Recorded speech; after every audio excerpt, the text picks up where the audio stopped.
Good evening, folks, and welcome to the live stream. Hope you're all very well this evening. Let's see who we have on tonight. We have Colin. Great to see you, Colin. Ava is here. Great to see you, Ava. Raven 1983 Witch. Great to see you too. We also have Sean. Hope you're well, Sean. We have Stefan is here. Maggie Pie. Great to see you. What on earth is going on with Labour all of a sudden? Yes, it's going a bit crazy right before the by-elections, which is always a good idea. We have Dave, great to see you. Ashadash is here. Dibbler D is on, hope you're well. West G, great to see you. Von Nakanizer is on, great to see you too. We have Chatty Rat. We also have Killer, thanks for moderating, Killer. Great to see you tonight. We have also Nick, Alex, Bumbling Boris Buffoon, great to see you. Reagan Elite is here, great to have you on, Reagan Elite, hope you're fine. We also have John O'Sullivan, 91 Leeds, great to see you. Fearless Wolf, hope you're well. Up there in Scotland, we have, let me see who else. Povel, great to see you. Mark is here. Roshin, great to see you. We also have Aki's Mad. We have, who else have we got? Jim is here. Unquiet Spirit, great to see you all. And I hope you're all. Ministerian is here. Good to see you. Hope you're fine. We have a lot on tonight. Remember, guys, to smash the like button, and you can support the stream by sending me a super chat or by just sharing videos on social media is a great way. So we're going to talk mainly about what's happening with the Labour Party, well, mainly the Labour Party tonight. It's been a bit all over the place with some policies that seem to run contrary to what Labour were talking about not that long ago. But I want to start off with this very strange story. US citizen crosses border from South Korea into North Korea, as you do.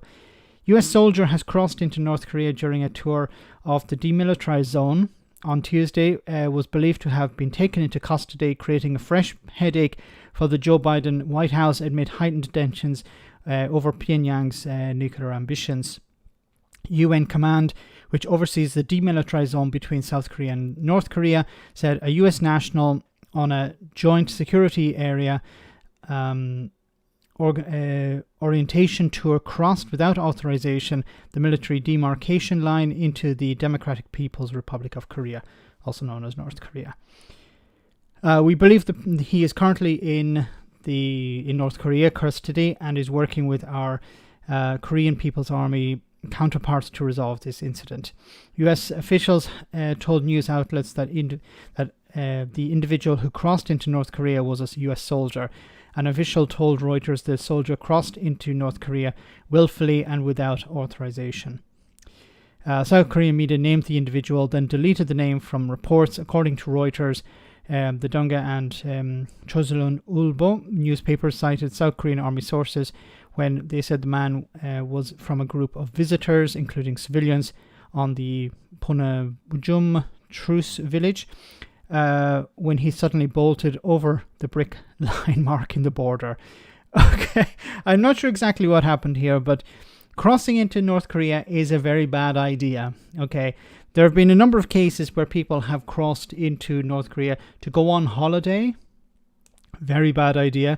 You risk death or number of years in prison, and North Korean prisons are not the most humane in the world. Okay, so I really don't understand why people visit North Korea as a tourist. What are you expecting to see apart from the inside of a prison or the inside of a coffin? So it's not clear whether this soldier was messing about or if he somehow wandered in by accident. Anyway, moving on. The main story today, of course, is about Labour, and Labour's policies seem to be to carry on somewhat of what the Tories have been doing, not to rock the boat. And we have a super chat from Gareth. Thanks so much, Gareth. Great to see you on the stream tonight. And North Korea gives the DUP ideas on how to deal with the Republic of Ireland citizens. I think it was Sammy Wilson was complaining about democracy in the House of Commons yesterday. I think it was yesterday, and he was mentioning how the removal of certain people from a committee, including those of like the ERG, removing members of the ERG from a committee was like acting. what was it he said? It would make it was such a breach of democracy that it'd make the leader of North Korea blush. Not sure what he meant by that, but you don't cross the North Korean border by accident. No, it's very difficult to cross I don't remember how wide the demilitarized zone is. It's a few miles long, like it's a few miles deep, or at least a couple of kilometers deep. And what's interesting about it is that it's a no man's land, and nature has completely taken over there. So I do hope when North and South Korea are reunited in the future, and I think they will be reunited at some stage. When the North Korean regime collapses, I imagine they will be reunited. I really hope that part of the demilitarized zone is maintained, because it's an example of what happens when humans don't get involved. It's there's many species of plants and animals that are existing in that demilitarized zone. Anyway, it's 10 kilometers. It's 10 kilometers deep. Wow. Anyway, so let's get to this. This is a story. Keir Starmer talking about the tough choices that the Labour Party will have to make when they form a government. These missions. And that's why we're having a row at the moment about tough choices. Yep. Because we need the stability in our economy is absolutely vital as a stepping stone to getting onto those missions. When people say, look, you should be making all these spending commitments and... Well, my first reaction, we keep saying, collectively as a party, we've got to take tough decisions. And in the abstract, everyone says, that's right, Keir. And then we get a tough decision. We've been in one of those for the last few days, say, well, don't like that. Can we just not make that one? I'm sure there's another tough decision somewhere else that we could make.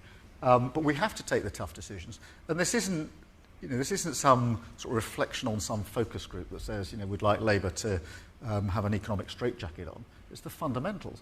Liz Truss was very different to others. She proved the thesis that if you make unfunded commitments, then the economy is damaged and working people pay the price. Right, and that could be tax or spending, right? That could be tax. For her, it was unfunded tax cuts, but it could be unfunded spending.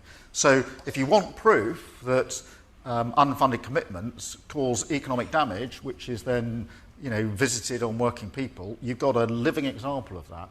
And that can come from both sides of politics. And so it's a fundamental. I will not let the next Labour government get anywhere near the equivalent of what Liz Truss did. Because it will... So what are these tough decisions? I see in the chat already, Tony Blair and Sir Kid Starver. That's trending at the moment on social media. This idea of ending the two-child... well, we'll get to this. So Starmer... Sorry, where is it? Here we go. Starmer suggests two-child benefit cap row is example of what taking tough choices involves. So he's trying to spin this controversy in a way of giving him an advantage. So the idea that, look, the reason people are angry about this means that, well, we're doing the right thing. In a sense, we're taking the tough decisions. If this is upsetting people, then we're doing the right thing. We're taking these tough decisions that others don't want to take. Starmer says that that they are having a row about tough choices at the moment. This is because they need economic discipline. He says people agree in abstract that the party has to take tough decisions, but as soon as you take one, they ask for an exception. So he goes, he does not mention directly the two-child benefit cap, but this is what he was referring to. So it goes on to say here, Keir Starmer has defended his decision to say that Labour will keep the two-child benefit cap because it needs to show commitment to fiscal responsibility. My first reaction was to keep saying collectively as a party that we have to make tough decisions, and okay, we've already seen that. Speaking Starmer was speaking after Jeremy Corbyn claimed Labour MPs were seething with anger over the decision. In comments to the shadow cabinet earlier, Starmer said working people would suffer if a Labour government lost control of the economy. Pancaking on, great to see you, and thanks for becoming once again our celebration on your 1 month as a member. Sir Kid Starver is a good one, but I always preferred Sir Keith Stalin. Love it. Very good. David, thanks so much for that super chat. David McGuinness, remember to check out the Two Davies YouTube channel on all things Scottish. David says, Sir Starver. So Sir Starve a kid is a red Tory. This is a Tory policy. And Labour had said back in 2012, 2011 that they would get rid of it, that it should go. It's inhumane. And now they're maintaining it and maintaining it. Look, I don't know the cost, but this is going to drive more and more people into poverty. So you can't say we want to defeat poverty, but we want to maintain this. Now, Starmer is in a difficult spot because if he does a U-turn, he'll be described as flip-flopping, he'll be described as weak, he'll be described as, not being in control by the Tories and their friends in the media. But if he sticks with it, then he's going to be seen as inhumane, as uncaring, as somebody who is not on the left, but is on the right. I think it was a stupid idea to come along with this, but why choose this policy to maintain? Say, no, we're going to get rid of that.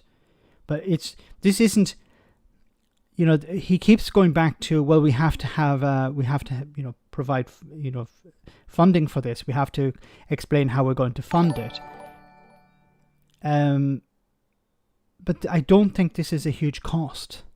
So this is not like tax cuts for the rich. This is not like a massive infrastructure project.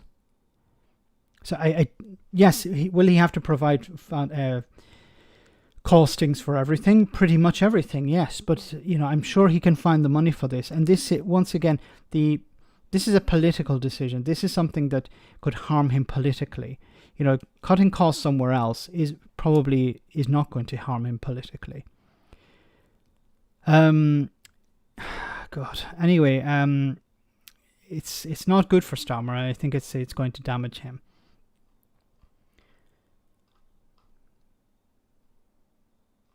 Reagan Ali, thanks so much for that super chat. Max, I'm telling you, Keir is in Murdoch's pocket. It's a fear I have too. I have a fear that when he wrote that article for the Sun newspaper, he received a massive amount of backlash from particularly people in Liverpool. Starmer's argument would be, well, I have to reach out to people who don't normally listen to me. I don't think it really makes that much of a difference. But maybe on the other side, he is reaching out to those people because it isn't affecting him in the polls. It's actually helping him. The ratings for the Labour Party are going up. They're becoming their approval rating, well, not approval ratings, but support for them is going up in the polls. So they must be doing something right, or they're keeping their head down enough that they're not suffering the consequences. Or we could just point to the fact that the Conservatives are so terrible that anyone would be doing better. So it's not an endorsement of Starmer and his policies. It's more anger at the Tories. Thanks, Reagan Elite. But it is a concern that it's going to be more of the same. And to fix the economy, you need something radical. There's no mention of rejoining the EU. There's no mention of massive tax increases for the rich. There's some tinkering around the edges. Now, the Labour Party would probably say, well, we can't do anything radical because we don't have the resources. We can't borrow, but you can raise taxes. I understand borrowing is very expensive at the moment, and borrowing may be difficult, but then you can raise taxes on the rich. there are many individuals around Britain who could pay a lot more. There are tax loopholes that could be closed. So there is a way of clawing back. What about Dido Harding? Can't she be dragged before a committee or something and turn her upside down and shake her pockets and get some of that £37 billion back? I'm saying in a metaphorical way, of course. Maggie Pie, thanks so much for that super chat. Stick a tenner on the ground and water it. Maybe that would work. Thanks for that. We have seen worse. Daily Blasé is here. Good to see Daily Blasé. And Number 3 is here. I see as well. The Antisocial Socialist. Great to see you on the stream. And so many more. Hope you're all very well. Nodi Alcy is here as well. Great to see you. So Starmer's message, it seems, is growth, growth, growth. Starmer tells Blair's conference what the UK needs most. Starmer's speech is billed as quite a short one, and he's running through some stock themes. He says he wants to shatter the class ceiling and that holds people back in this country. He says that the country faces multiple challenges, but he sums it up like this. We need 3 things: growth, growth, growth. It's a reference to Tony Blair's famous quote about the 3 priorities being education, education, education. And he tells the audience we've heard something like this before.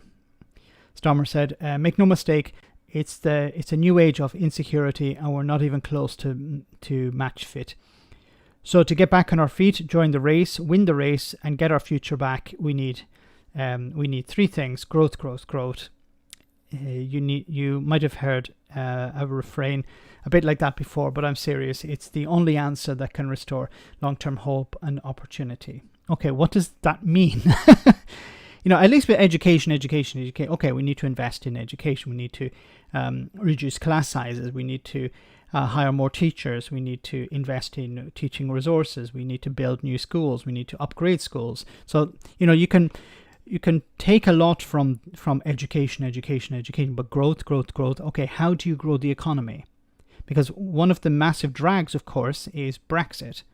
And Labour don't want to touch Brexit. They don't want to talk about Brexit. I'm not talking about individual MPs. I'm talking about the party as a whole. So, it's difficult to grow the economy if you can't get the workers you need. It's difficult to grow the economy if you can't attract investment like you could before. One of the primary locations in Europe for investment was Britain before Brexit. So how are you going to undo that? Are you going to do it within the framework of Brexit, or are you going to try and undo Brexit? And so you can't access the workers you need, you can't get the investment you need, and then there's the barriers to trade. What are you going to do about that? Yes, you can try and reduce some of the friction, but the UK Great Britain would still be a third country. So how are you going to undo that? So, if you ignore Brexit, maybe it's possible to grow the economy, but as soon as you factor in Brexit, it's very, very difficult. And I don't understand what the plan is, because if you're saying, okay, we're going to invest massively in training, in education, okay, where's that money going to come from? Well, we're not going to raise taxes on the rich, and we're not going to borrow. Then where are you going to get the money from? Andrew, thank you so much for that super chat. Growth is the only thing. He could ask Carol. I'm not sure I understand that. I should understand it. Carol.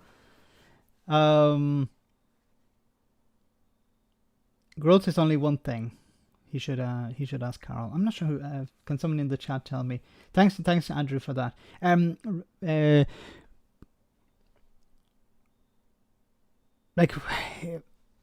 If you grow the economy, then you have more money to spend on public services. If you have more money to spend on public services, you can help society. You can improve the lot for everyone. You can upgrade the NHS. You can stop the privatization of the NHS. But all of these things seem to be hamstrung by Brexit. So unless you undo Brexit, then how are you going to do that? Carol Volderman, okay, I don't remember her saying that. Growth is only one thing. I don't remember her saying that. Apologies for that. Thanks for that, Super Chat. We have Richard Turner. Thank you so much, Richard. Sorry to be realistic, but the UK is never going to have growth. And if that's what they're pinning it on, well done. Exports are tanking already. It's, one thing about investment is investment attracts other investment. So we saw it with the battery companies. And now there does seem to be some good news today about Jaguar and Tata. They're planning to invest in Britain. I haven't read the whole story. I imagine some of it is related to, well, it's probably a sweetener from the exchequer. Here's some money, invest in the UK. But the thing about investment is it attracts other investment. So if a big company invests in an area, then smaller companies will say, well, look, we can supply to that company, we can supply services to the employees, or we can supply services to the company itself.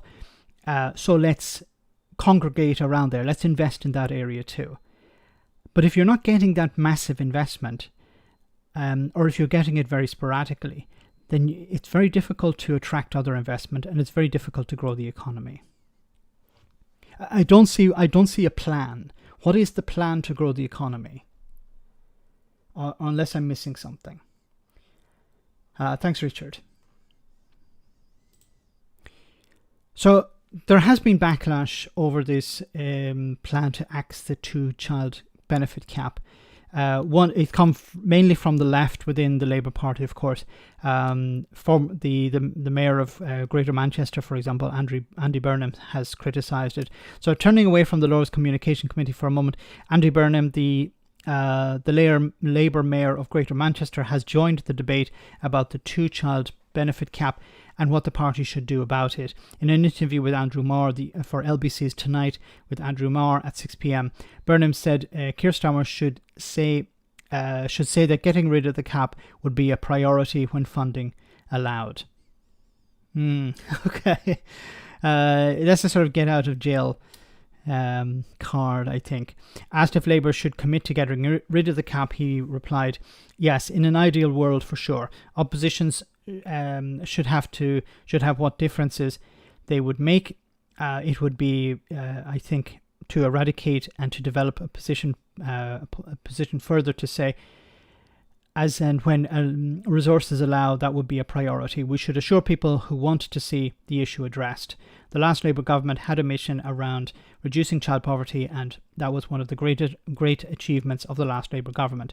I would encourage the Shadow Cabinet and Keir to keep this under review, and when there is headroom to do something, this clearly would be at the front of the queue. Asked about the decision by Jamie Driscoll, the north of Tyne mayor, to resign from Labour, Burnham suggested that it would have been better if Driscoll had stayed. Driscoll was a good mayor to work with, Burnham said. He also said that Labour needs an approach that moves away from the factionalism, and that one of its strengths in 1997 was that it had a broad approach that encouraged different voices. I think with social media, it's become very difficult for political parties to keep different factions happy within it, and I think that's what's happened since Jeremy Corbyn was removed. So the new leader decides, okay, it's my way or the highway, and his focus, it seems, is to win elections, not to keep members of the party happy.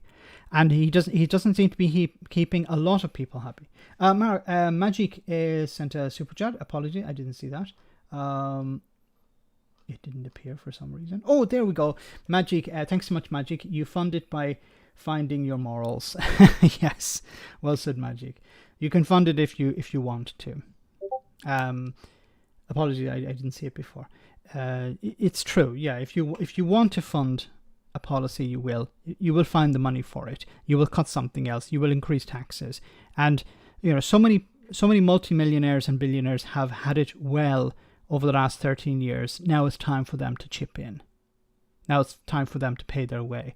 But unfortunately, I think the circles that unfortunately Keir Starmer remains in, the people he meets and the people he talks to, are not Their priority is not taxes on the rich.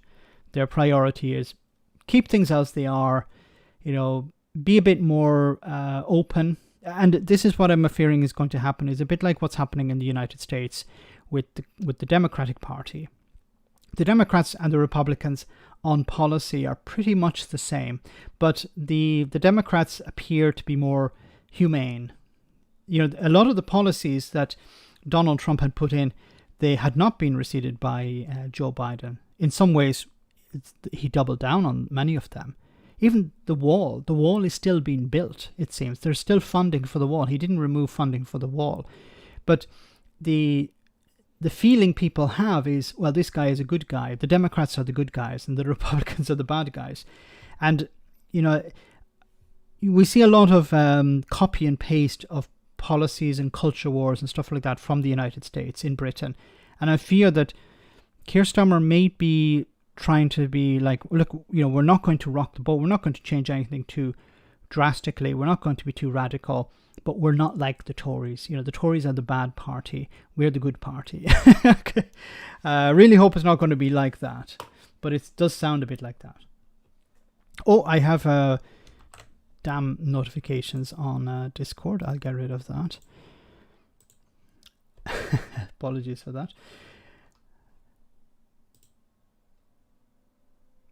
Darren Jones, an MP, very, very good. He's he's the chair of the business committee, I think it is. Yeah, the business committee in the House of Commons.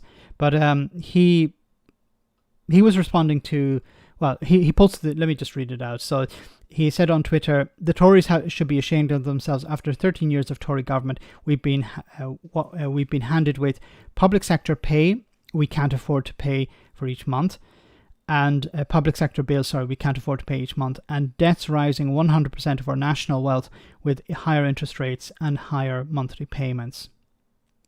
National debt from 2010 to now has gone through the roof. We have had a pandemic. Before the pandemic, before Brexit, before the energy crisis. We've had a pandemic, and we've also had... National debt went up in this country year after year after year. That's why Labour can't do as many things as it wants to do now, because of the record of the Conservative government.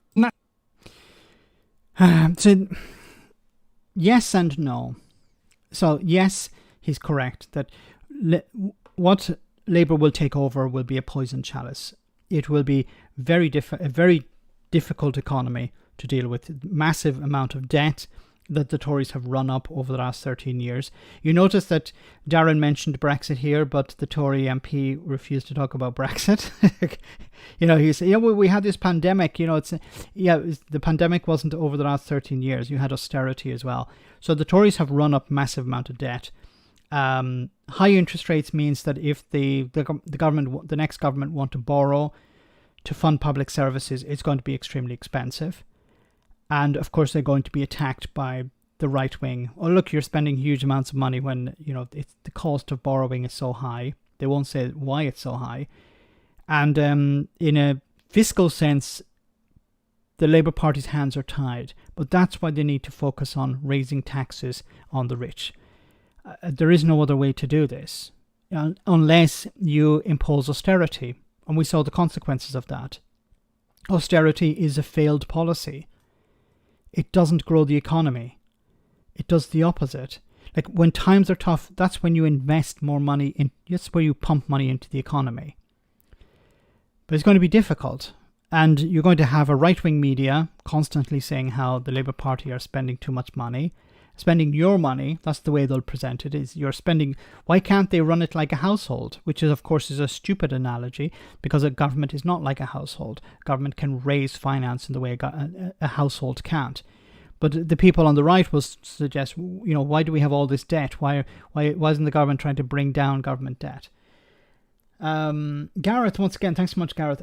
Growth. Keir Starmer has appeared behind me, shaking a bottle of Viagra, whispering, touch my trowel. Oh, my night is going. Please send help. Oh, my goodness. Okay. I'm not sure what to say to that, Gareth. but it's maybe the policy of growth. Not maybe it's in a different way means that. I'm not so sure, but it's going to be difficult. There are so many problems that the Labour Party are going to inherit. It's going to be difficult for them to resolve them. But we can't go down the road of austerity. We saw how that's a failure. I think the Labour Party are going to have to raise taxes on the rich and justify it by saying we need to undo 13 years of damage. They have to present it as the richest in society haven't been paying their fair share. Now they have to. But if Starmer has been talking to people like Rupert Murdoch, if he's been talking to the richest in society, what's very worrying is you have Tory donors switching to the Labour Party. Now, some people will see that as a victory. Yay, great. We have now, these people have abandoned the Tories. Now they're going to invest in the Labour Party. What do they want in return? Why were they giving money to the Tories in the first place? Why are they giving money to the Labour Party now? What do they want? Some people will invest, will donate to political parties and not expect something in return. But they are the exception. Most want influence. Most want to control the narrative. In government, they want to control policy. So it is concerning when you have mega donors switching from the Conservatives to the Labour Party. They're not doing it out of ideology. They want some sort of return, a return on their investment. That's the way they see it. And this has to be swept out of, or otherwise you're going to just have a continuity government, which is the worst thing for the people. So guys, moving on. Of course, the other big issue this week is immigration. So, my God, it's just the narrative around immigration just gets worse and worse. So I want to show you this clip from Good Morning Britain. Andrew Pearce, one of the hosts there, advocating for forced unpaid labour for asylum seekers. Yes, exactly. We've got problem getting food out of the land in agriculture. Mm-hmm. In return, but they're not allowed to work. No, but in return for the board and lodge we pay them in camps and things in Kent. Get them digging the food up. Why not? We've got problem getting. That's slavery. So the people arrive in the country. They don't want to be put in a barge, or they don't want to be put in detained in an asylum center. Sorry. So Andrew Pearce or if that's his real name, Andrew Pearce wants to force them into the fields to pick fruit and vegetables. Now, we saw before that why are British people not picking fruit and vegetables? Because, well, one reason they don't want to do it, and others because they can't. But Andrew Pearce is convinced that all of these people can do it, and they should do it as some sort of punishment to pay their way. This reminds me of the Shawshank Redemption. I don't know I think most people have seen it, but you remember how there was a farmer who was, I think he was doing some. I think it was a farmer or somebody was doing some work, and the prison decided we're going to make the prisoners work instead for free, and it undermined the local industry, and they actually had to bribe the prison not to do it.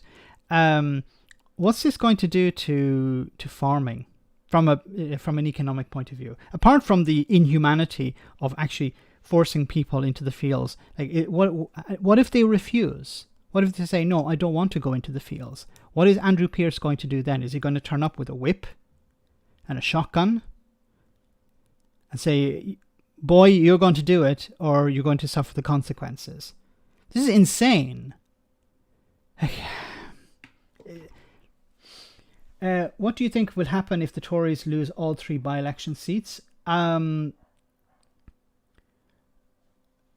Well, sorry, just I want to read the one also from David. David, once again, thanks so much, David McGuinness. Abandon the Tories. Starmer has confessed to being a Tory. Yeah, he said.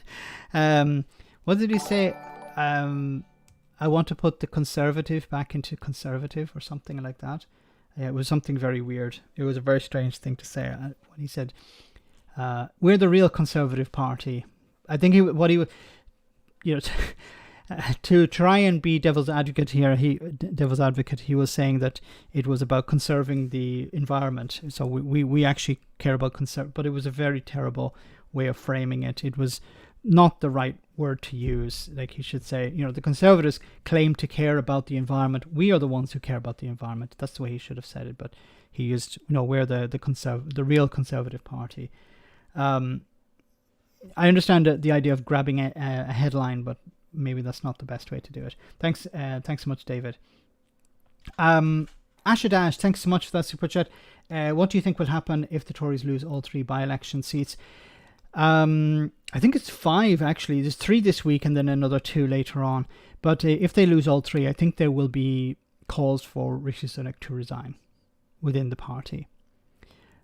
He's not popular at the moment. His popularity is declining, and I think it's going to be very difficult. Now, they'll try and distract. I imagine he's going to issue a cabinet reshuffle, another one. So we're going to have to get used to all the new secretaries of state and ministers' names. But I think this is what's going to happen. There will be calls for him to resign. I don't know if he will, though. I don't know if there's enough support in the House of Commons to have a vote of no confidence in Rishi Sunak, because these are expected to be lost. So it's different if they expected to win and then they were lost. I think that would be detrimental to him. But they're sort of expecting to lose them. So the pressure on him to resign may be not as strong as it could have been. I think at this stage, most Tory MPs are just, let's let it run its course. Let Rishi Sunak's premiership run its course, run to the end, and then we'll hope for the best at the next general election. So I think they're going to stick with him until the end of whenever the next general election is. There may be strong calls for a general election, even within the Conservative Party. Say, look, this is not good. We need to get this guy out. We need to bite the bullet and take our medicine at this stage. But at the same time, there are many Tory MPs who just want to hold on for as long as possible because, pays the bills. US slavery is still a thing in prisons, by the way. I saw that, yes. Where they get paid, it's like they're paid 50 cents an hour or 50 cents a day or something. Like there was, I saw a documentary about it where there were firefighters. Maybe it was the thing on HBO. During the pandemic, the firefighters were replaced in some cases by prison staff. They were also used during the pandemic to bury corpses. And they were paid something like 50 cents a day or $1 a day or something like that. And then what happens is in the US prison system, everything is privatized. So if they want to make phone calls, they have to buy credit from a private company who charge them an arm and a leg.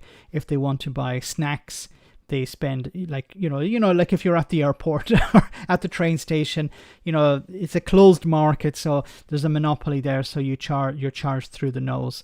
And it's a bit like that in prison, where people spend huge amounts of money just to have basic resources that are not covered by the prison, and they have to work to get a few dollars in order to pay for these things. It's an extremely inhumane system. But this is what Andrew Pearce maybe is advocating. But when it comes to asylum seekers, force them out into the field, unpaid, so it's to cover their board and food. And if they say no, what would Andrew expect to happen? Oh, God. Anyway, sticking with this story a bit more, on immigration anyway. UNHCR condemns illegal migration bill, saying it will undermine laws protecting refugees globally.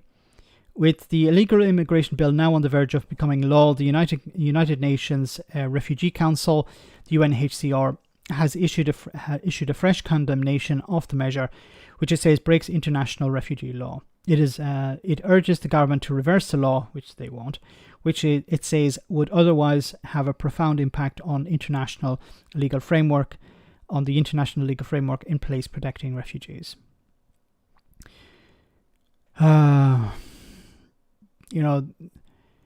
What's the purpose of this bill? Well, they say it's to send asylum seekers to Rwanda. Why do they want to send refugees to Rwanda? Because it's a wonderful place, but it's also a deterrent. How many are they going to send? Probably about 100 a year. And how much is it costing? It's about at least £140 million. Gareth, thanks so much for that super chat. As in hotels are paid £8.40 a week. That's £1.20 a day. Minimum wage in the UK is £5.28 an hour. What Andrew Pierce is suggesting is slavery. Yes. These ideas, they don't make any sense. They're not designed to make sense. It's just, reactionary crap. It's like, oh look, we have these refugees. They're costing us loads of money. Let's make them work. Can they do the job? We don't know. Do they want to do the job? We don't care. I imagine he'd apply the same logic to care homes. Oh, well, look, we have all these asylum seekers. Why don't we make them carers? Would Andrew Pierce like his elderly mother or father or grandparent or uncle or whatever being looked after by somebody who didn't want to be there? In the same way, it's the same response I have for when they say, well, we have all these people who are unemployed. Force them into the care sector. Force them into the NHS. Force them into the fields. And if they disagree, if they don't do it, what happens? I've been saying this. I said this a number of years ago. I said what the Tories will try to do is they're going to force people on universal credit or on some sort of benefits to do work. They'll force them into the fields, or they'll force them to do employment, to do jobs, to fill gaps. And it will be linked to their benefits. So if they disagree, if they say no, they will lose those benefits. The Tories will find a way around it. I think they've been trying to do this for some time. Thanks, Gareth.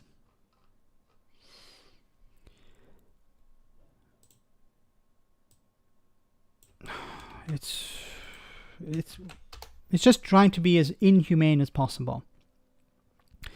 Staying with immigration, it says first asylum seekers to be housed in Bibi Stockholm barge later this month. Number 10 says the first asylum seekers to be housed in the Bibi Stockholm barge at Portland in Dorset later this month. Downing Street said this morning. Speaking at the daily lobbying briefing, the Prime Minister's spokesperson said it's undergoing final inspections upon arrival. That's the last part of the process ahead of the first asylum seekers moving into the vessel later this month. So you're going to have 500 people in a vessel designed to hold 200 in the middle of summer.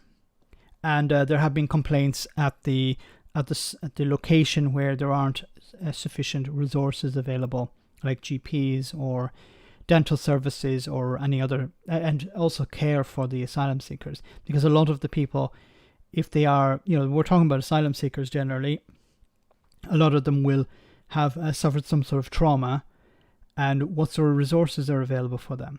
There's talk about, 2 or 3 people per room, which are designed for one person, in summer. I wouldn't be, I'm hoping there won't be any sort of rioting, but, you keep people cooped up in a building like this on a barge for a significant amount of time where they can't really go out. They can't, leave. It's like a prison, but you haven't committed any crime. Imagine being put in prison for not, even though you didn't commit a crime, and you have to stay there for more or less 24 hours a day. It's a recipe for disaster. You can tell the likes of Nigel going there to stir up the hate. Yes, I can imagine Nigel Farage will be down there. Of course, it's attention grabbing. So he'll be down there speaking to the residents, asking them, why have you been walked over? Why are these people coming here? Why are they getting services that you don't have? Why, how do the people in the local, of course, there'll be no criticism of the reason this is here. There'll be no criticism of those responsible. It's always about the people on the boat who are the problem. It's always the people in the hotel that are the problem, never the people who put them there. Suella Braverman. Never any criticism of Suella Braverman. You notice that these protests, the people never say, we're angry with Suella Braverman because she's the one who put these people here. You know, the people don't want to be there. You don't want them to be there. But the criticism is always for, you know, somebody else. I don't think this would be the case if it was under a Labour government. If the Labour Home Secretary was doing this, I hope they wouldn't, likely Yvette Cooper. But if she took over this, I can guarantee from day one the criticism would be, why isn't the Home Secretary doing something? Why isn't Yvette Cooper coming down here and sorting this out? Why isn't she? So the media would have turned their hate from the asylum seekers to the government, the Labour government. I can guarantee it. Nigel Farage said he would leave the country if Brexit was a disaster. Why is he still here? Because he's a lying piece of you-know-what. He's a charlatan. He's somebody who constantly lies, and he's a snake oil salesman. And when it came to, remember this whole rubbish about his bank account, I felt like I was the only one on social media, and I mentioned it here on the stream a couple of times, I think. I felt like I was the only person saying, this is Nigel Farage we're talking about. Why are people believing him? I felt like I was the only person. I'm not blowing my own trumpet here, but I felt like the only person, because there were people on the left saying, you know, you mightn't like Nigel Farage, but, you know, his freedom of expression is being undermined. And then you have people on the right saying, this is a conspiracy against Brexit. This is a conspiracy against Nigel Farage. And I felt like the only person who was saying, this is Nigel Farage we're talking about. You know, first of all, you know, you don't believe him. If Nigel Farage says today is Tuesday, you go and check the calendar twice. Look, I never said that I said you have to apply a massive amount of skepticism when Nigel Farage says something. And in a sense, I was proven right. Not exactly correct. I thought it was maybe he was blacklisted in some way because of, you know, something dodgy. But it turned out he didn't have the money to hold on to that account. It was something much more mundane than some sort of global conspiracy against Nigel Farage or a Remainer plot within Whitehall or within the banking system to bring down the dear Brexit leader. It was that he didn't have the money. And instead of actually being embarrassed and going away and being quiet, he doubled down because he knew his supporters were too stupid to apply any critical thinking at all. Oh my goodness. And he'll be back once again in the future with another sob story, and people both on the left and on the right will be going, okay, you know, Nigel Farage must be telling the truth because it's Nigel Farage. He doesn't lie, even though he's lied to us before. He's a charlatan. People say that he's a charlatan. He told us about Brexit he told us Brexit would be wonderful and sunlit uplands and all this sort of rubbish. But we must believe him this time. You know, the boy who cried wolf, the boy who cried Brexit.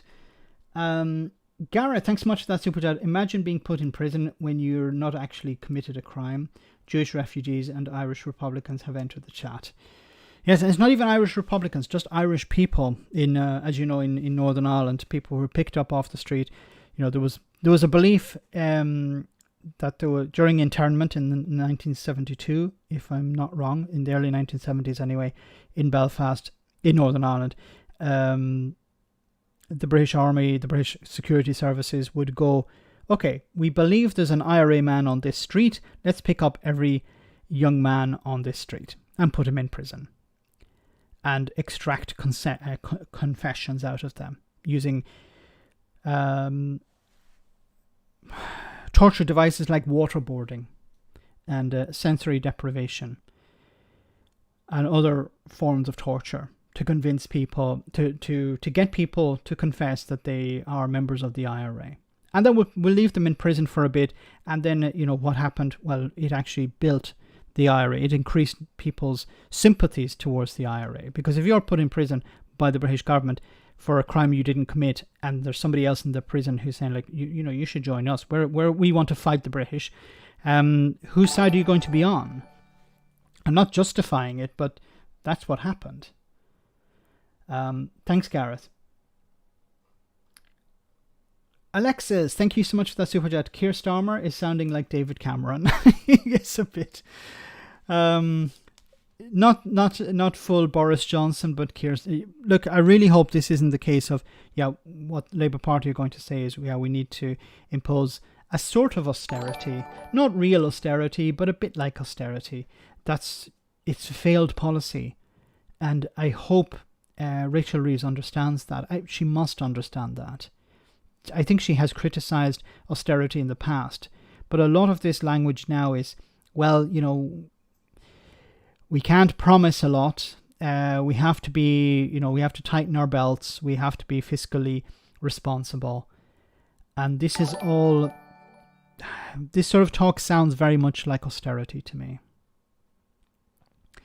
Thanks, Alexis. Alistair, thank you so much for the super chat. Welcome to the stream. Tories, Farage, snake oil sellers, and carpetbaggers, disaster capitalists. Yes. Jacob Rees-Mogg, you could throw him in there as well. It's about protecting their own. And the sooner this shower is out, the better. But really, you want somebody who's going to be more radical, somebody who's going to be on the side of ordinary people. And I hope Labour is going to be like that. Nigel Farage on GB News now leaking a secret memo. No, please. He's still milking this. Thanks, Gareth. He seems to be milking this too. And he knows he can do it because he knows people who watch GB News or who donate to the Reform UK party or whatever. They love this. Well, or they believe it. Nigel Farage could come out tomorrow and say it was Tony Blair who hacked into my bank account because he hates Brexit and he's the one who took my money or whatever. And that's why I don't have the money to remain in this, to maintain this account. He could say something like that and his supporters would believe him. The guy who hangs around with Trump.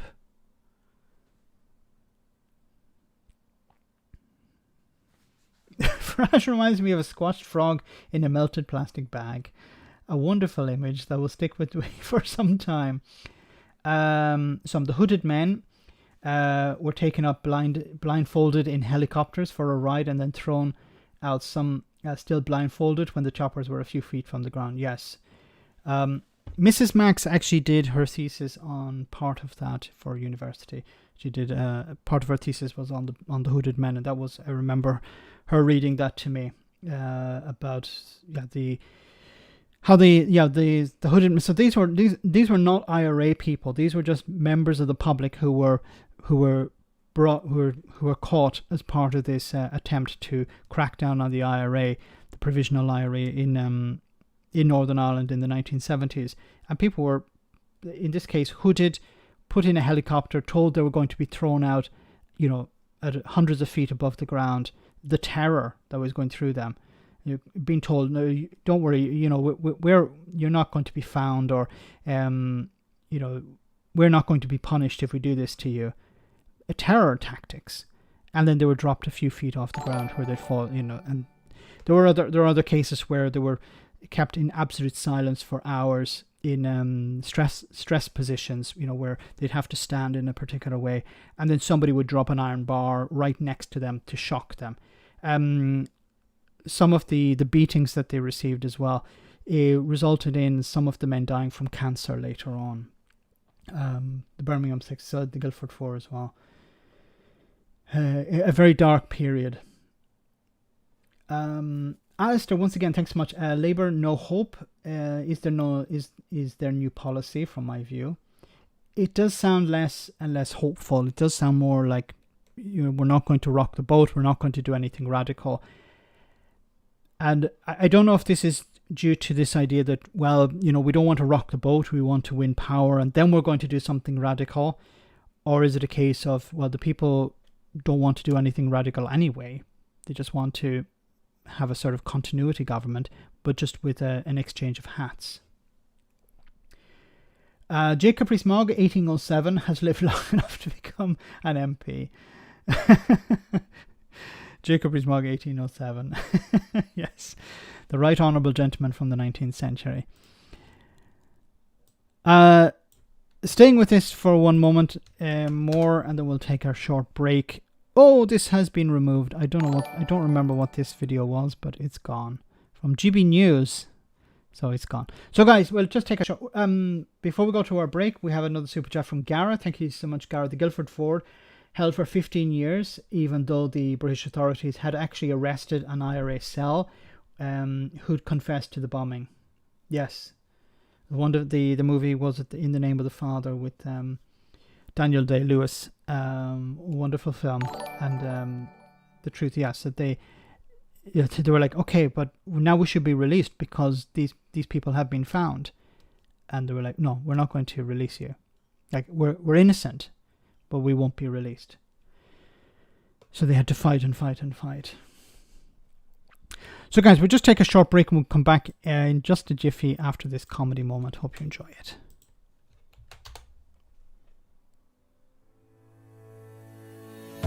You'll benefit from an NHS run almost completely into the ground, thanks to the reallocation of funds from the EU budget to hedge fund managers, conservative cronies and disaster capitalists. Controlled immigration will lead to fruit rotting on the trees, the needless slaughter of tens of thousands of healthy pigs, and increased hospital waiting times for you and your loved ones, as all the crucial workers from overseas will have buggered off. Excess funding that would otherwise be sent to Brussels could also be directed to education, but won't be. We'll increase tensions with Northern Ireland, meaning a return to the glorious Britain of the 1970s. Your wages will not rise, but the price of everything else will. And a reintroduction of roaming charges will give massive mobile phone firms a much-needed economic boost. New passports will be more blue, and you'll be able to admire them for longer in extended airport queues. You and your family will benefit from an economy in recession, led by flourishing small businesses, of which only 4 are left. Don't worry, you'll still be able to buy and sell goods in the EU, but with the added benefits of significant customs charges, hilarious amounts of paperwork, and ridiculous shipping delays. Food prices will no longer be inflated by EU agricultural policies. We'll find our own British way to inflate them.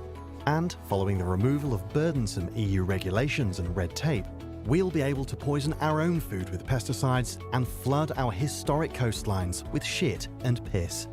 Our newfound economic freedoms mean we'll probably have to ramp up interest rates, destroying the housing dreams of young people. Politicians, both local and national, will be less accountable, dictated to by a small but inexplicably powerful group of MPs. And, thanks to an archaic parliamentary system, you'll have no power to get rid of them. Our farming, fishing and steel industries are struggling. Deprived communities are falling apart, and children are being pushed into poverty. But let's say the European Union did all of that. A more prosperous and safer future awaits us outside the EU. A vote to leave is a vote for a brighter future for traitors, grifters and bastards. Oh, well done. When we think of general... So, what is support? How is support for Brexit at the moment? Well, it seems to be going a bit downhill. Attitudes towards Brexit and how it's gone so far, they're definitely not good. And as you say, a lot of these measures are at their worst on record. So we're finding 70% of people saying the government's handling Brexit badly, 63% are saying it's a failure, 57% say that it's wrong that we did Brexit, that we left. And we're also now seeing this translate into how people will vote in a referendum on the matter now. So we're now seeing just over half saying they would vote Remain or rejoin, and just a third saying that they'd vote Leave or to stay out. And is that the... And that doesn't include Scotland, for example, where Scotland's support for rejoining the European Union is even stronger than it's continually stronger. Which begs the question, if Scotland wants to rejoin the EU and Westminster doesn't, then how does that work? The first time we've seen more than half now saying that in another vote they'd vote Remain. Yeah, it is. And it's actually a really significant difference from when we're looking at kind of 2 years ago, early 2021, where people were still really split on the issue. And since then, we've seen it grow and grow, where more people are feeling like Remain is the better option. Of course, back in 2021, it was just the beginning of Brexit. And Brexit didn't all come in one go. So it was spread out in order to avoid the cliff edge. You know, a lot of the things that Remainers had said would happen are happening. but a lot of them were spread out over a period of time, so the impact was not as dramatic. Because no one understood exactly how Brexit would impact from day one. So as things were spread out over a number of months, for example, some checks are coming in at the end of October, I think it is, the beginning of sometime in October. So this is once again another impact of Brexit. There are going to be more checks in January. So Brexit is not done, and the more Brexit goes on, the worse the people view it, the less support it has. And really before 2021, 2016 to 2021, it was very stable. So the reason it's significant is now is kind of the first time where we're seeing people move from leave to remain. So we've seen people who voted leave in 2016 go from around 10% saying they'd vote remain now in 2021 to now 20%, nearer that figure. So it is quite a significant difference. And as you say, the first time we're seeing over half saying they'd vote remain or to rejoin. How does this play out politically then? The Conservative base, I mean, clearly the Labour leader of the Conservatives seems to have been growing in the last few weeks. But is the Conservative, is that splitting on party lines? Is it Conservatives still sticking with Leave and these new Remainers, if you like, going Labour? Generally, we are seeing that Conservatives are more likely to still say they'd leave or stay out, and Labour more likely to remain or rejoin. But yeah, we are seeing a few more switches, and it's, as I say, we're seeing the Leavers and we're also seeing Conservative. But it is difficult to know whether this is something that Conservatives or Labour should focus on rejoining, because if we look at most important issues, Brexit is still kind of sitting at sixth. There's more important issues on people's minds at the moment, like the economy and health and immigration. And this is because of a lack of education and lack of information. So people will say, and this is not a criticism of the public, this is a criticism of the media, because the media is not informing people. People are saying, like, why are food prices going up? Well, it's probably because of general inflation. No, some of that inflation is down to Brexit, but the media won't talk about that. They won't say, well, the reason you're paying so much more for stuff is because of Brexit. If we were to actually undo Brexit, it would bring down some of these prices. Or it would reduce the rate of inflation. But there seems to be a belief in the media, well, Brexit and inflation and Brexit and all of these other issues are completely separate. So we can criticize Brexit, but we'll never link it to the damage that it's been inflicted elsewhere. But obviously these things all tie in, and Brexit is something people are blaming these issues on. So it is something that perhaps the party should be focusing on, but they need to tie it into the most important issues that are the top of people's minds as well, and how it might fix it if they were going to rejoin or stay out. Do we know a sense of whether or not people actually want another referendum? I suppose asking the question, were there to be one, or if you had your chance again, would you vote differently? To would you like to go through all of that all over again is a slightly different question. Yeah, and that is very muddled, and it is something, to be honest, we haven't asked in the last when we've seen these top figures, so it would be interesting to rerun it. Previously, we've seen people quite split, and we've seen people saying that they perhaps don't feel Brexit is necessarily done yet, which perhaps leaves room for people forming Brexit to, change people's opinion that it could be positive. But as I say, we haven't asked when we've had these new figures come out last week where people really do want to remain over leave, and it could be really interesting to see if that's actually something people do want. This idea that, well, we better not rerun the referendum because it was divisive. So it's better to stay, it's better to continue driving the car towards the cliff edge, because, well, people voted to have that. And we had a bit of an argument, but we decided we're going to drive the car over the cliff. Now, there's still time maybe to put the car into reverse. We're sort of on the edge of the cliff. Maybe we could go backwards, but no, we better not do that because that might upset some people.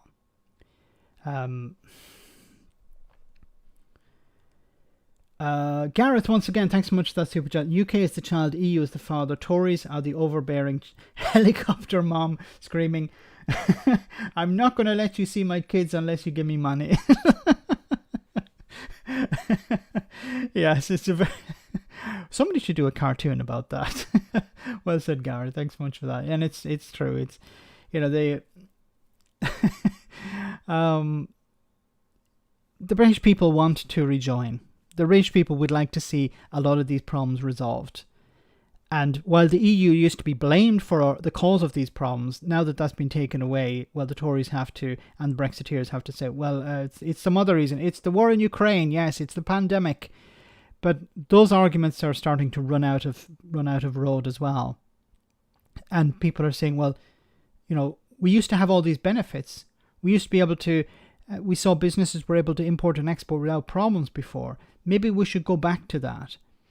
Now, my only fear here is that there's this attempt to cherry pick. Well, look, we can be part of the single market, but we don't have to be in the EU. Or we can have the benefits of being a member, but not actually be a member. Or we don't want to bring back freedom of movement because that might upset some people who voted for Brexit. But let's have all the good stuff and leave aside all the costs or all the things we disagreed, we didn't want.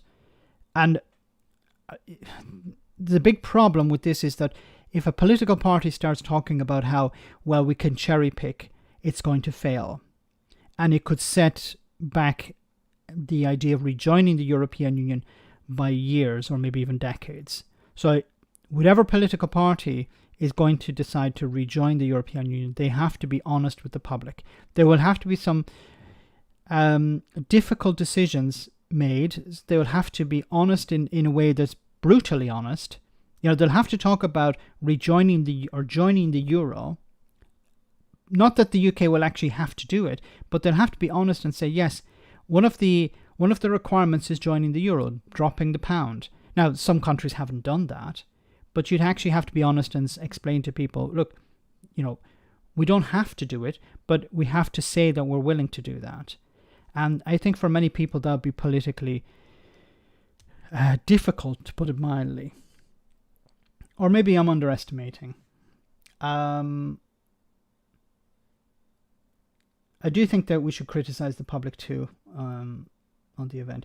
I saw somebody had wrote, and then the screen moved. I think it was, where was it? The comment. Damn it, I've lost it. It was about Tata. Yes, there we go. Kevin says Tata is building a new battery factory. The government is providing subsidies worth hundreds of millions of pounds to sweeten the deal. So it's not a Brexit benefit. It will be presented as a Brexit benefit, but if the government are saying here's a lorry load of cash to set up here, well, that's not really a Brexit benefit. So the batteries will be produced. They may be exported. They may not be exported. It depends on how close they can get to the rules of origin requirements. If they breach the rules of origin requirements, then they're not going to be. They're going to be hit by tariffs. So they may be able to stay. If they're able to produce the batteries in Britain, they'll be able to avoid the problems of rules of origin. And then they'll be able to export into the EU. And that's a positive thing. So this wasn't necessary before, but it means that if the UK economy if businesses in Britain can jump through hoops that allow them to export into the EU, that's a great thing. You know, it creates jobs in the area, and I care about that. I want people to be able to have a good standard of living. I'm not of the idea that Britain needs to suffer. Britain should be punished. Britain should have a bad time. No, I'm the opposite. If some businesses can thrive despite Brexit, that's a good thing. But it once again points to the problem of Brexit, because they had to do this because of Brexit. If Brexit hadn't happened, they would have been able to export their goods without any problems. So some businesses will, but the fact that the government are propping it up is problematic, of course. Alfie, thank you so much for that super chat. Hello Max, my name is Alfie and I am the son of Adrian Page, former donor and fan. Sadly, Adrian passed away last year. I'm so sorry to hear that. You have my sympathies, my condolences. I'm so sorry. He spoke wonders about you and you brought joy to him. Thank you for bringing him joy these past few years. Thank you so much for that comment, Alfie. I'm so sorry to hear about Adrian. I remember some comments that Adrian made, and I remember some. I think he was on Discord for some time. I'm so sorry about your loss there. My apologies. I'm so sorry. Condolences, Alfie. It's something about this channel is that it's given me this wonderful opportunity to interact with people. I've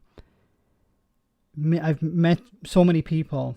In some cases, physically met them, but most of them I meet them online. And it's if this channel gives people a place to vent. If I'm venting on behalf of others, I can get quite ranty at times. But if this is providing an outlet for people, if this is providing some sort of support, it really makes my day. It makes this channel worthwhile. I do this because I like it. I like talking about politics. I like the idea of trying to hold people to account, politicians to account. People say, well, why do you care? You're not even living in Britain. Because I have family, friends there, and making a connection with people in Britain. These problems are not just limited to Britain. They're problems all over the world, where you have politicians who don't care about people, who just are there to fill their pockets or to protect, to make sure family members are put in positions of power, or given cushy jobs, or the problems of corruption, lies in politics. These all have to be called out everywhere. But I've been so fortunate that I've made a connection with so many people on the channel. It's sad when people die. Thanks for that super chat. Yes, it is. I lost another friend from the channel earlier in the year. Just received a message from his brother that he had died, and it really hit me hard, because I was talking to him about doing a video together about the single market, and we had planned to have a chat, and we had done some research on it, and unfortunately I hadn't heard from him for a while, and I knew that he wasn't well, so I didn't want to press him to respond, but later on I discovered that he had passed away. It was difficult. It was a shock.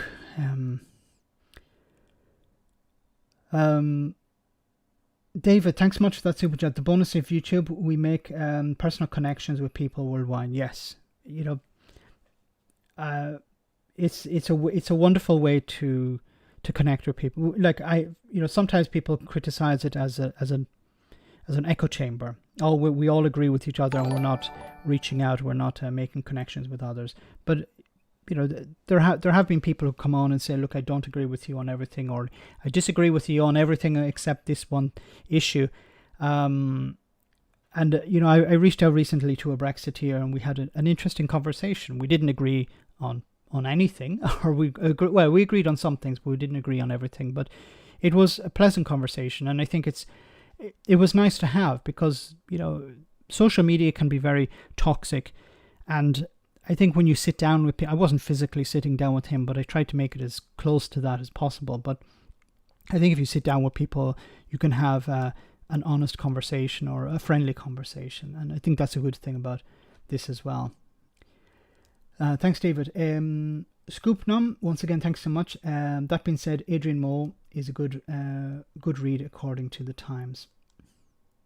Yes, the book Adrian Mole, I remember that. Dano, yes. I didn't know if Dano's brother was on, but my condolences once again. Remember, sometimes it's good to complement crying with laughter. Yes, it is. I think it's always good to try and think of the positives that that we've had on the lives of others, and the positives of the lives the others who've passed on, who've had on us. Try to think of a positive moment. Try to think of a funny moment we had together, and I think that's what they would want us to do.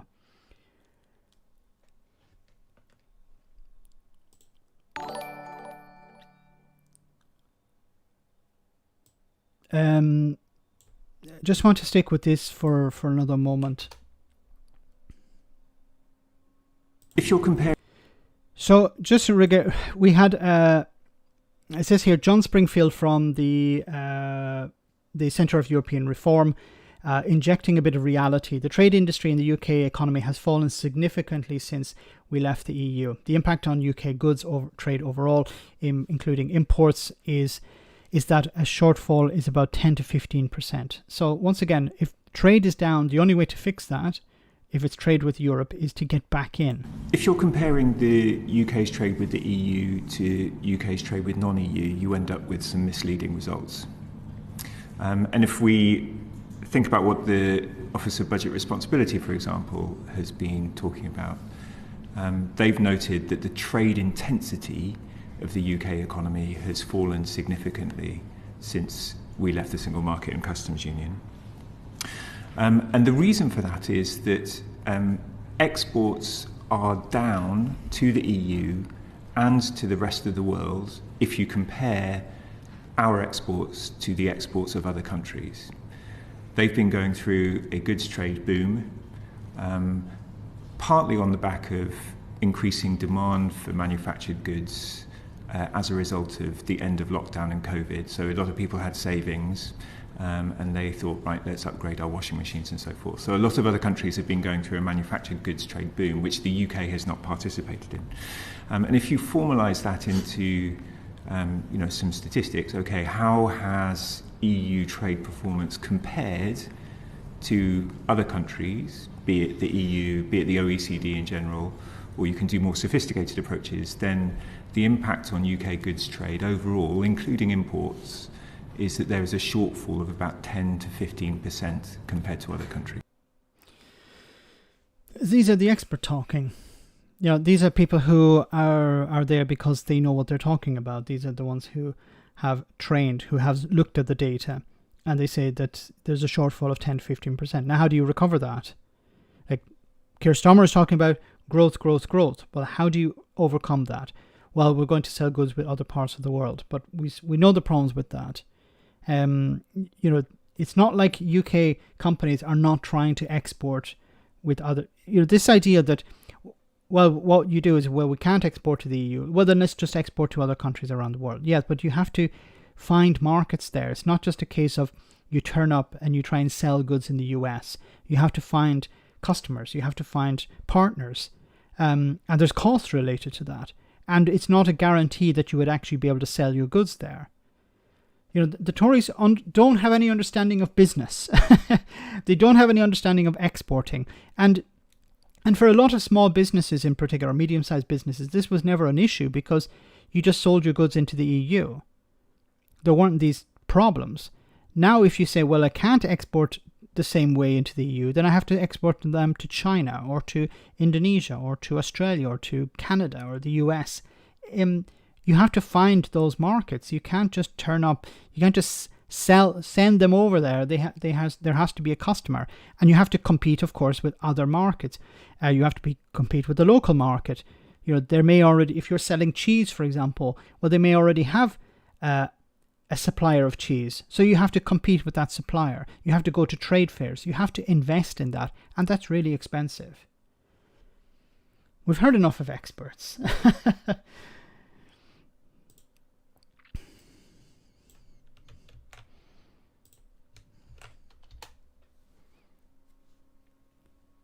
Great big announcement. So, remember the CPTPP, the one that's going to boost the economy by 0.0%. The government's great big announcement about joining this Trans-Pacific trade deal. Have a look at the way that they want to present it to the world. They did so on the front page of the Express, announcing a £12 trillion deal that Kemi Badenoch has signed up to. Actually, if you look at the government's own figures, it's a bit more like 1.2 billion, 0.1% of GDP. But I was looking around this morning at how, the Asian papers are reporting that. No, you're not supposed to do that. You're not supposed to look at how foreign newspapers look at Brexit. You're not supposed to do that, Simon Coates, okay? You're supposed to just look at the Express, the Daily Mail maybe, the Sun, or the Daily Telegraph. They're pretty good on promoting Brexit and the Tory party. So don't look at how, the other market. Remember, we saw it already when it came to New Zealand, I think it was, or Australia, where the media there were laughing at this trade deal with, I think it was New Zealand. The reporters there were laughing at, what are the British going to sell us? MG cars or something. Oh, no, they can't because they're Chinese. Was it pies or something like that? Yes, it was ridiculing, but it was a bit stupid. But it showed that, the other countries are not taking this seriously. And they're much more muted in the way that they talk about it. For instance, there is... That's what the government want you to see. But if we look over at the next still, the analysts are saying that the impact of this is largely cosmetic. Look at that. UK formally joined CPTPP to little fanfare and low expectations. Ouch. And the analyst quoted says, the impact of this deal is mainly cosmetic for the UK to show that there are trade deals after Brexit. Nobody in Asia is talking about the pact very seriously. No, but what would people in Asia know about Asia? What would people in Asia know about trade with Asia? Look, we know countries trade mainly with their neighbours. So China trades mainly with its neighbours. The United States trades mainly with its neighbours. The UK trades mainly with its neighbours. So this idea we're going to replace the trade with our neighbours with trade with countries on the other side of the planet is for the birds. Most reasonable people understand that, but Brexiteers have to be convinced it's better to do trade with New Zealand than with Belgium. It's better to do trade with Japan than with France. Like, what are we selling? It doesn't matter. And this idea that, and I've been criticizing a lot of Brexiteers over this. They say that, we needed a referendum to leave the European Union. We needed a referendum to join the European Union. In a sense, yes, there was a referendum to join. It was a different entity at the time. But there was no referendum to join CPTPP. It wasn't part of any political manifesto. And the UK doesn't have a veto at the table. Like, the rules that were... The CPTPP was around before Britain joined it. So it was not one of the founding members. Excuse me. So it's not making the decisions. It's not writing the rules. It's joining after. So the rules have already been written. So Britain will have to adopt these rules. Why aren't the Brexiteers complaining about that? Like, they've been always complaining about how, well, the EU writes the rules and we have to take them, ignoring the reality that the UK was part of the decision-making process. But here, it's not part of the decision-making process. Other countries are deciding. But the Brexiteers don't have a problem with that. So they keep complaining about sovereignty. We needed to get our sovereignty back. But then we've given it away by joining CPTPP. Why are you happy with that? Because we don't like those other foreigners. We don't like European foreigners. We like Asian foreigners. That seems to be the case. Now, we've given up... We didn't really give up sovereignty, but we pretended that we did in order to join a trading bloc on the other side of the planet where we're not giving up sovereignty, but we don't have any veto and we don't decide how the rules are written. I'd love to ask a Brexiteer to defend this. Really. Like, compare this with EU membership. Explain to me how EU membership was giving up sovereignty and not being part of the rule-making process, and this is maintaining sovereignty and somehow you're part of the decision-making process. Or the rules will not apply to you. Like, what's the point in being part of something if there are no rules? Like, of course there are rules within CPTPP. Nonsensical. Like, and unfortunately, the Express and the Daily Mail are being plastered all over mainstream media. Why? I don't know. Guys, we're almost at the end of the stream, so I just want to cover one final story before we finish. Smoke and mirrors, yes, Bill. I think I'd say this. So this is about inflation. Well, it's not good. The one thing I'd say, this week we get a key inflation print out of the UK for June. 8.7 was the May print. We expect 8.2, perhaps even 8.1. That's still 350 basis point spread higher than the G20 average. Right. The UK remains, and you can see this in gilt markets, you can see this in equity markets, the UK remains an inflation outlier. We're going to be another month, I'm afraid, until we start to get a real downshift in UK inflation. But yes, to the point of a Pimm's or a pint or any of your drinks of choice, It's a very visible inflation upside that makes the UK an outlier amongst its major economy counterparts at the moment. But is it also an outlier in terms of the ceiling the BOE faces in terms of hiking rates? We've seen the European economy, the American economy hold up relatively well, but the UK, it's been said much before, it has this mortgage pressure. Yep. So is where the BOE can go, is that much less? Well, a shout out to your Bloomberg colleagues who did some very good analysis about 10 days ago on this. Looking at the short-term impulse from rate increases was actually quite stimulative in terms of passing on an initial spending power to savers before that mortgage refinancing cycle plays through. But that is about to inflect. And I've written quite a lot about the fact that the Bank of England need to be able to say, right, we've done 490 basis points worth of hiking since the start of this cycle. That is not going to play out in large part for another 18 months, 2 years. And therefore, a pause, analogous to the one we've seen in the US, in Canada, in Australia, and the ECB are sort of gearing themselves up for, has to be part of the MPC's thinking. The problem is, they're still printing a CPI north of 8%. Very difficult to carve out that rhetoric when you've got a print that looks so different to those other major economies. So 8.1 or 8.2% for June means that prices are going up again by 8.2%. Now this seems to be core inflation. Of course, food inflation is much higher than that.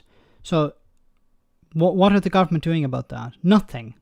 And the Bank of England are like, okay, what we need to do is we need to increase interest rates again to bring down inflation. But inflation is not coming down to a level where the Bank of England is happy. So it seems the Bank of England will continue to increase interest rates, pouring petrol on the fire, basically.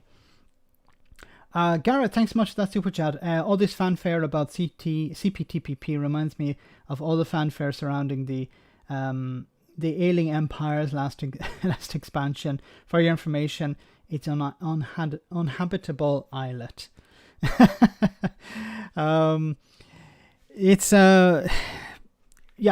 is a certain. I think there is a longing for empire. Let's bring back the old, parts of the empire again. Canada. Let's bring back Canada back under the wing of the United Kingdom. New Zealand, Australia, maybe some parts of Asia. We can bring that back. Maybe we can get India back too. We lost India, but we're going to get it back. Maybe that's the imperialistic thinking, and that's why they prefer.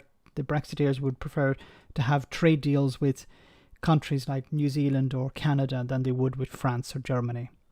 I think you hit the nail on the head there, Gareth.